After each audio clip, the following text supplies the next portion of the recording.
আতিশি মার্লেনার রাজনৈতিক জীবন। আতিশি মার্লেনা সিং জন্মগ্রহণ করেন 8 জুন 1981 সালে।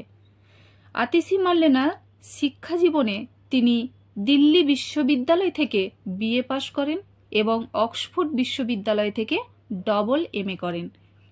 তিনি একজন ভারতীয় রাজনীতিবিদ, রাজনৈতিক কর্মী এবং দিল্লির কালকাজি থেকে বিধায়ক মনোনীত দিল্লির মুখ্যমন্ত্রী। তিনি আম আদমি পার্টির রাজনৈতিক বিষয়ক কমিটির সদস্য এবং বর্তমানে দিল্লি সরকারের শিক্ষা, গণপূর্ত বিভাগ, সংস্কৃতি এবং পর্যটন মন্ত্রী হিসাবে দায়িত্ব পালন করছেন। তিনি দিল্লির সাবেক উপমুখ্যমন্ত্রী মনীষ সিসোদিয়ার উপদেষ্টা হিসাবে জুলাই 2015 থেকে 17 এপ্রিল 2018 পর্যন্ত মূলত শিক্ষাক্ষেত্রে কাজ করেছেন। অরবিন্দ কেজরিওয়ালের পদত্যাগের পর তিনি দিল্লির 8ম মুখ্যমন্ত্রী হিসাবে নিয়োগপ্রাপ্ত হন। তিনি মধ্যপ্রদেশের খান্দোয়া জেলার জল সত্যাগ্রহ 2015-তে সক্রিয়ভাবে অংশগ্রহণ করেন এবং ঐতিহাসিক প্রতিবাদ ও পরবর্তী আইনি লড়াইয়ে আম আদমি পার্টির নেতা এবং আন্দোলনকারী আলোক আগরওয়ালকে সমর্থন দেন। 2020 সালের নির্বাচনের পর তাকে আম আদমি পার্টির গোয়া শাখার দায়িত্ব দেওয়া হয়। 2019-এ লোকসভা নির্বাচনের জন্য পূর্ব দিল্লি লোকসভা কেন্দ্রের ইনচার্জ হিসাবে নিযুক্ত হন।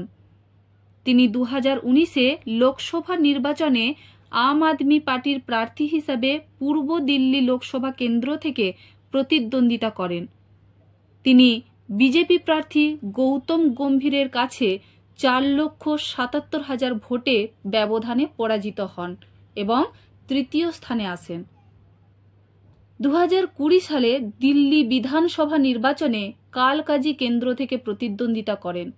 তিনি বিজেপি প্রার্থী ধর্মবীর সিংহকে 11,422 ভোটে পরাজিত করেন।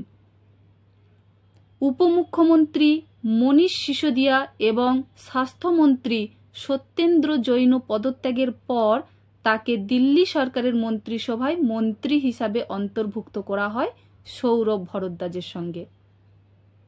2020 সাল থেকে তিনি কালকাজি বিধানসভা কেন্দ্র থেকে নির্বাচিত 7ম দিল্লি বিধানসভার একজন সদস্য। আর অবশেষে 17 সেপ্টেম্বর 2024 সালে অরবিন্দ কেজরিওয়ালের বাসভবনে একটি আইনি সভা বৈঠকে তাকে দিল্লির নতুন মুখ্যমন্ত্রী হিসাবে মনোনীত করা হয়।